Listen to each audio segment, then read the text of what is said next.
dashur, si që tregova edhe më herët, jemi tek ky vend i mrekullueshëm, jemi tek Mrizi i Zanave. Po besoj që shumë prej jush edhe keni qenë këtu, por për ju që nuk keni qenë, ju ftoj patjetër që të vini dhe të shihoni këtë ambient të mrekullueshëm, por gjithashtu edhe ushqimin që mund të gjeni këtu. Këtu bashkë me mua do e bëjmë një intervistë, është Kamila Matosha, e cila është menaxhere tash 6 vite tek Mrizi i Zanave, dhe do na tregojë gjithçka rreth fillimit të këtij vendi kaq të mirë, por gjithashtu edhe do flasim rreth ushqimit dhe rreth gjithçka tjetër që e bën këtë vend kaq të veçantë. Kamila, faleminderit shumë që pranove ftesën dhe faleminderit shumë që na mikpritet këtu. Faleminderit shumë nga ju. Është kënaqësi e madhe që jemi këtu dhe fatmirësisht për ne koha moti është shumë i mirë dhe po e shohim kështu në maksimum. Mund të flasim ndoshta se si ka filluar gjithçka këtu tek Mrizi i Zanave, si erdhi, si lindi ideja e fillimeve të këtij vendi. Atëherë fillimisht Mrizi është ndërtu dhe është kriju si koncept dhe gjithçka nga 2 vëllezër që kanë marrë shumë kohë më përpara rrugën për emigrim. Ato fillimisht kanë jetuar në Itali dhe pas disa vitesh janë rikthy dhe kanë ndërtu diçka të tyre në këto. Ideja kësaj është sepse normalisht kushdo që jeton jashtë e din mallin sidomos për ambientin, për vendin e tij, por gjithashtu edhe për gatimet tradicionale, gatimet e nanës, kështu. Po. Dhe pikërisht nga kjo është marrë si dëshirë e tyre e madhe që të ndërtojnë diçka në vendin e tyre dhe që të mos hupin mbi gjitha traditat dhe gatimet që këtu bëhen. Po. Thash edhe pak më herët që gjithçka është bio, është autentike, po ndoshta më na tregu ti pak më vonë rreth ushqimit, po të flasim edhe pak se çka e bën më të veçantë Mrizin e Zanave në krahasim me vendet e tjera të cilat janë në Shqipëri. Po mendoj që njëra që është më kryesorja është ushqimi lokal, pra që çdo gjë që prodhohet këtu në Shqipëri, ajo kthehet në ushqim te Mrizi këtu, pra. Po sa është e rëndësishme përdorimi i produkteve lokale për ju? Kjo është gjëja më rëndësishme, kjo është kryesore. ajo kryesorja që e bën Mrizin. Sepse këtu në Mriz janë rreth 400 familje që janë të punësume për të prodhuar këto produkte që ne përdorim këtu. Sepse normalisht me fluksin që ka, me rezervimet që janë, me çdo gjë që është si në sezon, si gjatë gjithë vitit, është e pamundur që ne t'i prodhojmë këtu në Mriz çdo gjë, pra te vezat e mishit, te qumshtit, te produktet në tërësi. Dhe për këtë është një fshat më tepër se një fshat i tërë që punon dhe sill produktet e tyre këtu. Po, pa mundesh më na fol pak edhe për këtë zinxhirin nga ferma në tavolinë. Atëherë, siç thash, këtu janë të punësuar 400 familje që gjitha këto punojnë në shtëpitë e tyre, si më thënë. Ato mbajnë, dikush mban pula që prodhojnë vezët, sjellin dhe pulat, mishin e pulës tu patjetër. Ka familje që mbajnë lopë, që sjellin mishin e viçit, mishin e lopës, që sjellin qumshtin e tyre.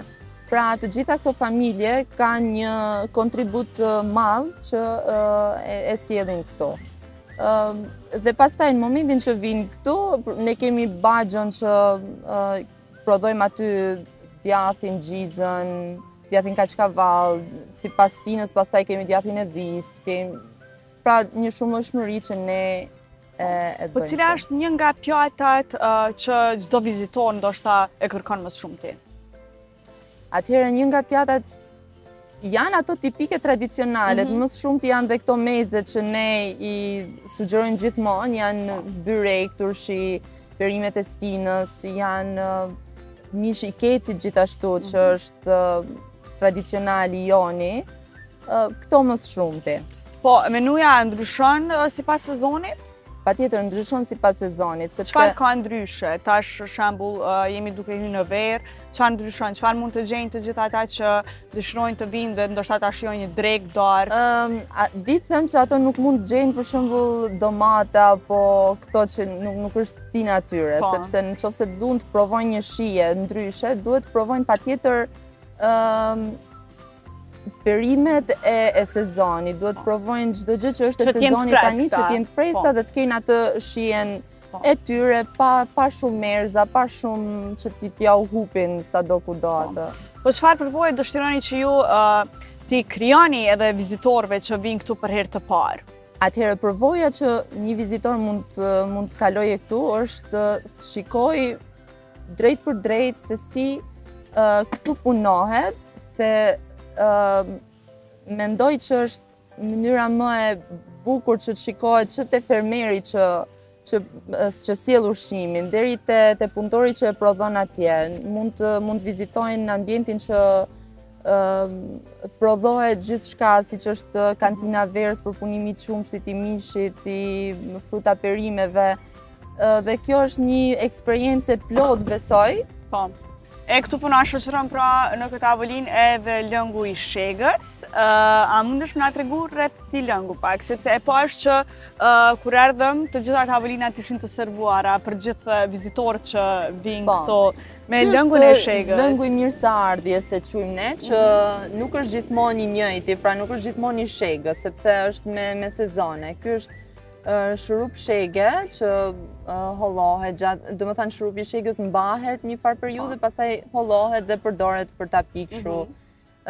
Ndërsa mund të jetë periudhat që tani e ndryshojmë dhe fusim dhe lëngun e thanës, pastaj e më vonë të trëndafilit, kështu gjithmonë. Do të thotë se e keni si me sezoneve këto. Po, patjetër, pra nuk është gjithmonë një njëjti ky. Kamila, po të flasim edhe pak se si ka ndikuar agroturizmi Mrizi i Zanave në zonën përreth, në zhvillimin e kësaj zone? Mendoj që në momentin që Mrizi është hap, realisht zona ka pas një zhvillim të madh, sepse unë mund të flas për veten time që para shumë viteve që unë po filloja punën, tu akoma mentaliteti ishte i mbyllur që një vajzë nuk mund punoj, një vajzë duhet qëndroj më shumë në shtëpi, si mentaliteti asaj kohe, por pastaj në momentin që unë kam kërku punë këtu, mund të kem kërku punë për pjatalar, se që të hy vetëm të kem një punë. Do shta ke qenë edhe prej të parave? Po, diku aty. Pastaj ka qenë ideja që këtu është shumë ambient familjar, është shumë ambient që sjell shumë turista të huj, është kjo ka bërë pastaj që dhe familja ime dhe shumë, në qoftë se ju e keni vënë re këtu ka shumë goca që shërbejnë dhe po më duket është pjesa ndër pjesë më të mira. Po. Pastaj këtu afër pastaj janë hap dhe disa bujtina të tjera, sepse nga kërkesa e madhe që kemi pas për vizitorë, sidomos për të qëndruar këtu, ne do kishim mund të hapim një hotel të ri, ose të hapim më shumë dhoma, ose patjetër ta kalonim gjithë ekonominë këtu në Mriz, brenda Mrizit, por ka qenë një sugjerim i pronarëve që të hapin këtu afër disa bujtina të tjera që vizitorët kenë mundësi jo vetëm Mrizin, po të shijojnë dhe familjet mikpritëse të këtij vendi, siç janë, nëse mundemi patjetër mund t'ju hedhim një sy, janë hap disa bujtina të tilla këtu. Dhe kështu avash gjithçka fillon zhvillohet të hapet pak në zonën. Po besoj që arsyeja kryesore ndoshta është ajo që e përmendë edhe ti vizitorët e huaj. Po, a mund të më na tregu pak se ndoshta keni mujt me vrejt edhe ju këtu, prej cilat vende mas shumë t'i ka vizitor, përveç Kosovës dhe vendeve përreth? Po, nuk është fiks arsyeja kryesore vizitorët e huaj, por këtu ka nga Gjermania, Italia, Norvegjia, Franca shumë, nga këto shtete kryesisht. Po, cilat janë planet e Mrizit për të ardhmen? Të ruaj këtë kulinari, të ruaj këtë mënyrë, këtë cilësi ushqimi, të ruaj traditat më shumti të këtij vendi, kryesisht këto. Kamila, po cili është sekreti i suksesit të Mrizit të Zanave? Sekreti i suksesit mundem të thënë që është i vetmi ushqimi autokton i këtij vendi. Pra, të mos ketë transporte, të mos ketë eksporte, importe të shumë produkteve që ne po shohim sot, por të jemi sa më shumë prezent në këto ushqime që ne mund të ofrojmë dhe me këto ushqime që zona këtu mund të ofrojë.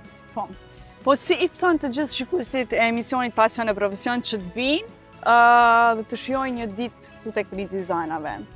Atëherë arsye e kryesore pse ne i ftojmë dhe ne kemi dëshirë që gjithmonë t'ju tregojmë është mikpritjen që këtu mund ta gjejnë, siç ju thash më përpara, si nga stafi, si nga Mlizi, por e gjithë zonës përreth, për shumë nga produktet lokale të këtij vendi dhe atë shihen tipike të, mund të themi, të fishtës të vendit këtu ku jemi.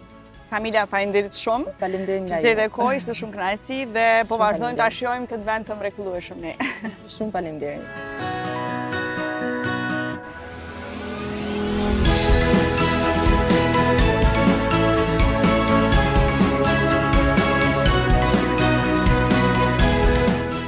Shikues të dashur, kjo ishte edhe vizita jonë tek Mlizi i Zanave, e cila pra nuk ishte vetëm për ushqimin, por ishte e tëra si një eksperiencë shumë e bukur.